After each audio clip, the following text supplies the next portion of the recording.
아이스크림은 누가 만들었을까? 기원은? 한국에서 원조는? 한여름 냉동고 문을 열었는데 아이스크림이 딱 하나 남아 있습니다. 그 순간 가족들의 눈빛이 달라집니다. 평소에는 리모컨도 양보하지 않던 사람들이 갑자기 아주 다정하게 말합니다. 나는 괜찮아. 네가 먹어. 그런데 말과 달리 손은 이미 냉동고 안으로 들어가 있습니다. 아이스크림 하나가 사람의 양보심과 전투력을 동시에 깨우는 순간입니다. 그런데 이 작고 차가운 물건은 대체 누가 처음 만들었을까요? 로마 황제 네로일까요? 중국 황제일까요? 페르시아의 왕일까요? 아니면 마르코 폴로가 중국에서 제조법을 가져온 것일까요? 그리고 한국에서는 누가 가장 먼저 아이스크림을 만들고 팔았을까요? 오늘은 냉동고 문을 잠시 닫고 아이스크림의 흔적을 따라 수천 년 전으로 떠나보겠습니다. 아이스크림은 빨리 먹어야 하지만 역사는 천천히 녹여 먹어야 제맛이니까요. 먼저 냉장고가 없던 시대로 가보겠습니다. 고대 사람들도 더웠습니다. 왕이라고 해서 땀이 예의를 지키며 피해가는 것은 아니었습니다. 그래서 권력자들은 겨울에 내린 눈과 얼음을 깊은 저장고에 모아두었다가 여름에 꺼내 썼습니다. 고대 메소포타미아와 페르시아에서는 얼음을 저장했고 그리스와 로마에서는 멀리 떨어진 산에서 눈을 가져오기도 했습니다. 이 얼음은 아무나 먹을 수 있는 간식이 아니었습니다. 백성은 더워도 왕의 포도주는 시원해야 했으니까요. 고대 그리스와 로마의 상류층은 눈이나 얼음에 꿀과 과일즙을 섞어 차갑게 즐겼습니다. 여기에서 유명한 인물 한 명이 등장합니다. 바로 로마 황제 네로입니다. 네로가 산에서 눈을 가져오게 한 뒤 꿀과 과일을 섞어 먹었고 그래서 아이스크림을 발명했다는 이야기가 널리 퍼져 있습니다. 그럴듯합니다. 황제도 나오고 산에서 눈도 가져오고 꿀까지 뿌렸으니 그림도 아주 잘 나옵니다. 하지만 눈에 과일즙을 섞었다고 그것이 곧 오늘날의 아이스크림은 아닙니다. 그 논리라면 얼음물에 커피를 부은 사람은 모두 아이스 아메리카노 발명가가 됩니다. 네로 시대에 차가운 디저트가 있었던 것은 맞지만 네로가 아이스크림을 만들었다는 분명한 증거는 없습니다. 중국에도 오래전부터 얼음과 눈을 이용한 음식 문화가 있었습니다. 당나라 시대에는 우유나 발효유로 만든 혼합물을 차갑게 즐겼다는 기록도 전해집니다. 그래서 중국이 아이스크림의 발상지라는 주장도 나왔습니다. 하지만 차갑게 만든 유제품과 현대적인 아이스크림은 같은 음식이 아닙니다. 오늘날의 아이스크림은 우유와 크림, 설탕을 섞은 뒤 얼리는 동안 계속 저 작은 얼음 결정과 공기층을 만들어야 합니다. 우유를 그냥 냉동실에 넣으면 아이스크림이 아니라 우유맛 벽돌이 나옵니다. 한편 고대 페르시아에서는 얼음을 보관하는 거대한 시설이 발달했습니다. 대표적인 것이 야크찰입니다.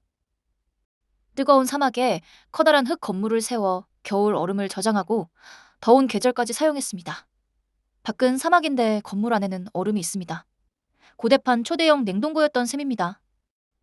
페르시아 사람들은 얼음에 장미수와 과일 시럽을 섞은 차가운 음료와 디저트를 즐겼습니다. 가느다란 전분면을 차가운 시럽에 넣어 먹는 팔로데라는 음식도 오랜 역사를 지녔습니다.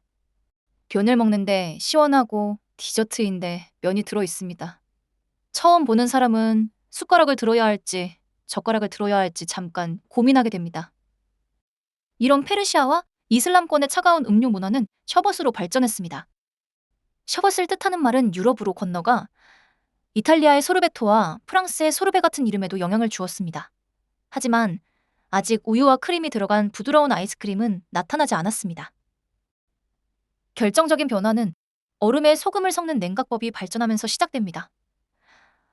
얼음에 소금을 넣으면 얼음이 녹는 과정에서 주변의 열을 빼앗아갑니다. 그래서 얼음만 사용했을 때보다 훨씬 낮은 온도를 만들 수 있습니다. 얼음을 녹였는데 더 차가워집니다. 듣고 있으면 사기 같지만 과학입니다. 이 차가운 얼음과 소금 사이에 우유와 설탕이 든 금속통을 넣고 계속 돌리면 내용물이 서서히 얼기 시작합니다. 가만히 두면 큰 얼음 결정이 생기지만 계속 저으면 결정이 작아지고 공기도 들어갑니다. 지방과 당분, 작은 얼음 결정과 공기방울이 어우러지면서 부드러운 질감이 만들어집니다. 결국 아이스크림은 우유를 그냥 얼린 음식이 아닙니다. 우유가 얼틈도 없이 계속 괴롭혀 완성한 음식입니다. 이 기술이 유럽으로 퍼지면서 17세기에는 소르베와 우유 크림을 이용한 냉과가 왕실과 귀족의 식탁에 등장하기 시작합니다. 그런데 이 대목에서 또 하나의 유명한 이야기가 튀어나옵니다. 마르코 폴로가 중국에서 아이스크림 제조법을 가져와 이탈리아에 전했다는 이야기입니다. 여행가였고 중국에 갔고 이탈리아 사람이었으며 아이스크림도 이탈리아와 잘 어울립니다. 이야기의 재료가 너무 완벽합니다. 그래서 오히려 의심해야 합니다. 마르코 폴로의 여행 기록에는 그가 아이스크림 제조법을 가져왔다는 내용이 확인되지 않습니다. 이탈리아의 카트린 드 메디치가 프랑스로 시집가면서 아이스크림을 전했다는 이야기도 유명하지만 이를 뒷받침할 단단한 기록은 부족합니다. 맛있는 음식의 역사에는 이상한 법칙이 있습니다. 누가 만들었는지 모르면 일단 유명한 사람에게 숟가락부터 쥐어줍니다. 이제 전설을 잠시 내려놓고 기록으로 확인되는 장면을 살펴보겠습니다. 1671년 영국 왕 찰스 2세의 연회 기록에는 아이스크림 한 접시가 등장합니다. 그런데 모든 손님에게 나온 것이 아니었습니다. 왕의 식탁에만 올라갔습니다. 당시 아이스크림은 디저트라기보다 차가운 권력에 가까웠습니다. 옆자리 귀족들은 왕이 한 숟갈 들 때마다 침만 삼켰을지도 모릅니다. 1604년에는 나폴리에서 활동한 요리사 안토니오 라티니가 우유가 들어간 소르베 조리법을 책에 남겼습니다. 오늘날 아이스크림으로 이어지는 중요한 기록입니다. 1718년 영국의 메리 힐스는 크림을 금속 용기에 넣고 얼음과 소금으로 얼리는 방법을 요리책에 소개했습니다. 왕실과 귀족의 주방에서 만들던 차가운 디저트가 이제 책을 보고 따라할 수 있는 음식이 된 것입니다. 물론 따라하기 쉽다는 뜻은 아닙니다. 얼음과 소금을 준비한 뒤 통을 쉬지 않고 돌려야 했습니다. 한 그릇 먹자고 팔을 1시간씩 돌렸으니 디저트를 먹기 전에 운동부터 해야 했습니다. 먹을 칼로리를 만들면서 미리 빼는 아주 정직한 음식이었습니다. 1843년 미국의 낸시 마리아 도널드슨 존스는 손잡이를 돌리는 아이스크림 냉동기를 특허로 등록했습니다. 손잡이를 돌리면 통 안의 날개가 혼합물을 계속 긁고 저어주는 장치였습니다. 낸시 존슨이 아이스크림 자체를 처음 만든 것은 아닙니다. 하지만 아이스크림을 수많은 사람의 팔뚝 고통에서 해방한 인물입니다. 1851년에는 미국 볼티모어의 우유 상인 제이콥 푸셀이 상업적인 아이스크림 공장을 운영하기 시작했습니다. 남는 우유와 크림을 버리지 않고 아이스크림으로 만들어 대량 판매한 것입니다. 냉동 기술과 운송 수단이 발전하면서 왕과 귀족만 먹던 음식이 거리와 가게로 내려왔습니다. 덕분에 우리는 왕관도 없고 성도 없지만 두 스쿱을 당당하게 주문할 수 있게 됐습니다. 19세기 말과 20세기 초에는 콘과 막대형 제품이 등장하면서 먹는 방법도 편리해졌습니다. 아이스크림 콘은 1904년 미국 세인트 루이스 박람회를 계기로 크게 유명해졌습니다. 박람회장에서 아이스크림을 담을 접시가 부족해지자 옆에서 팔던 얇은 과자를 말아 그 안에 아이스크림을 담았다는 이야기가 널리 알려져 있습니다. 하지만 그보다 앞서 콘 모양 과자와 관련 특허가 존재했기 때문에 그날 한 사람이 갑자기 발명했다고 단정하기는 어렵습니다. 하마터면 또 유명한 사람 한 명에게 콘부터 쥐어줄 뻔했습니다. 이제 마지막 흔적을 찾아 한반도로 와보겠습니다. 우리 조상도 겨울 얼음을 빙고와 석빙고에 저장해 여름에 사용했습니다. 조선 왕실에서 얼음은 매우 귀한 물품이었고 여름이면 일부 관리에게 나누어 주기도 했습니다. 하지만 석빙고에 얼음이 있었다고 그 안에서 바닐라 아이스크림이 굴러나온 것은 아닙니다. 전통적인 얼음 문화와 서양식 아이스크림의 역사는 구분해서 봐야 합니다. 한국에서 서양식 아이스크림을 누가 가장 먼저 먹었는지는 확인하기 어렵습니다. 고종이 처음 먹었다거나 외국인이 운영한 호텔에서 처음 팔았다는 이야기가 있지만 원조를 확정할 만큼 분명한 자료는 부족합니다. 확실하게 잡히는 흔적은 일제강점기인 1920년대부터 나타납니다. 1921년 매일신보에는 나는 아이스크림 장사올시다라는 제목의 기사가 실렸습니다. 당시 이미 거리에서 아이스크림을 파는 행상이 있었다는 뜻입니다. 제목만 보면 아이스크림 장사의 자기소개서 같습니다. 1924년 이용기가 펴낸 조선 무쌍신식 요리제법에는 빼내라 아이스크림, 즉 바닐라 아이스크림 조리법이 등장합니다. 설탕과 달걀, 크림, 전분과 바닐라를 섞고 통 바깥에는 얼음과 굵은 소금을 넣어 돌리며 얼리는 방식입니다. 100년 전 조리법인데 원리는 오늘날과 크게 다르지 않습니다. 심지어 쌀을 이용한 아이스크림 조리법도 소개됐습니다. 100년 전부터 디저트에 쌀을 넣을 생각을 했습니다. 탄수화물을 향한 우리의 믿음은 생각보다 훨씬 오래됐습니다. 광복과 한국전쟁을 거친 뒤 1950년대 거리에서는 아이스 객기가 큰 인기를 끌었습니다.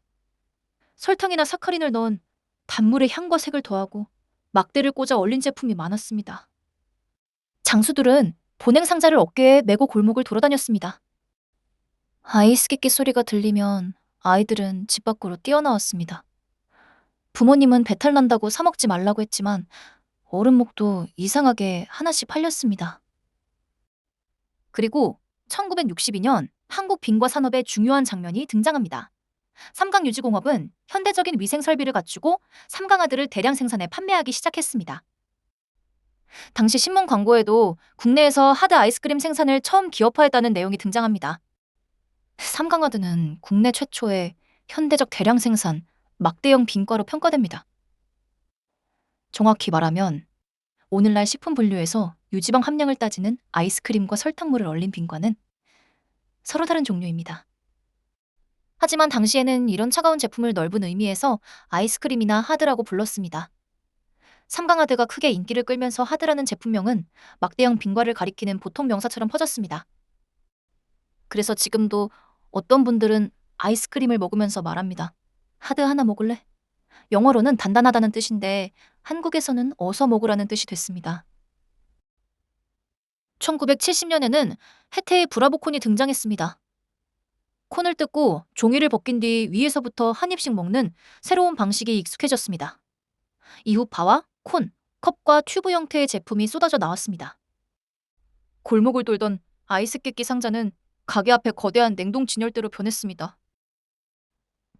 자, 이제 오래 끌어온 질문에 답할 시간입니다. 아이스크림은 누가 만들었을까요? 정답은 한 사람이 아닙니다. 네로도 아니고 마르코 폴로도 아니며 어느 한 나라의 황제도 아닙니다. 고대의 얼음 저장 문화가 출발점을 만들었고 페르시아와 이슬람권의 차가운 시럽과 셔벗 문화가 길을 넓혔습니다. 유럽의 요리사들은 우유와 크림을 넣고 얼음과 소금으로 얼리는 방법을 발전시켰습니다. 1694년 안토니오 라티니의 우유 소르베 조리법과 1718년 메리엘스의 크림 아이스크림 조리법은 현대 아이스크림으로 이어지는 중요한 이정표가 됐습니다. 1843년 낸시 존스는 손잡이식 냉동기를 만들었고 1851년 제이콥 푸셀은 공장 생산을 통해 아이스크림을 대중적인 음식으로 바꾸었습니다. 아이스크림은 천재 한 명이 어느 날 갑자기 만든 음식이 아닙니다. 수천 년 동안 여러 문명과 사람들이 조금씩 완성한 공동 작품입니다. 누군가는 얼음을 저장했고, 누군가는 꿀과 과일을 넣었으며, 누군가는 우유를 섞었습니다. 누군가는 소금을 넣었고, 누군가는 죽어라 통을 돌렸으며, 마지막에는 누군가 공장을 세웠습니다. 한국에서 원조를 묻는다면 답도 나누어야 정확합니다. 한국에서 아이스크림을 최초로 먹은 사람은 확인하기 어렵습니다. 하지만 1921년에는 이미 아이스크림 행상에 관한 신문 기록이 있었고 1924년에는 바닐라 아이스크림을 만드는 구체적인 조리법이 책에 실렸습니다. 현대식 설비로 대량 생산한 제품의 원조를 묻는다면 1962년에 등장한 삼강하드가 가장 분명한 출발점입니다. 결국 편의점 냉동고 속 아이스크림 하나에는 고대의 얼음 저장고와 페르시아의 시럽, 이슬람권의 셔벗, 유럽의 요리책, 미국의 손잡이 기계, 그리고 한국 골목의 아이스 객기 상자가 모두 들어있습니다. 그러니 다음에 아이스크림을 먹다가 누가 한 입만 달라고 하면 이렇게 말해보세요. 이건 수천 년 인류 문명의 결정체야. 다만 설명을 너무 길게 하면 안 됩니다. 설명하는 동안 상대가 인류 문명의 절반을 배워먹을 수 있으니까요. 여러분이 기억하는 가장 오래된 아이스크림은 무엇인가요? 삼강화대인가요? 브라보콘인가요? 아니면 학교 앞에서 사 먹던 아이스 깨끼인가요? 댓글로 여러분의 아이스크림 추억을 남겨주세요. 다음에도 우리가 자주 먹지만 누가 언제 어디서 만들었는지는 잘 몰랐던 음식의 탄생 이야기로 돌아오겠습니다. 오늘도 시원하고 달콤한 하루 보내세요. 이야기가 재미있으셨다면 구독과 좋아요 부탁드립니다. 감사합니다.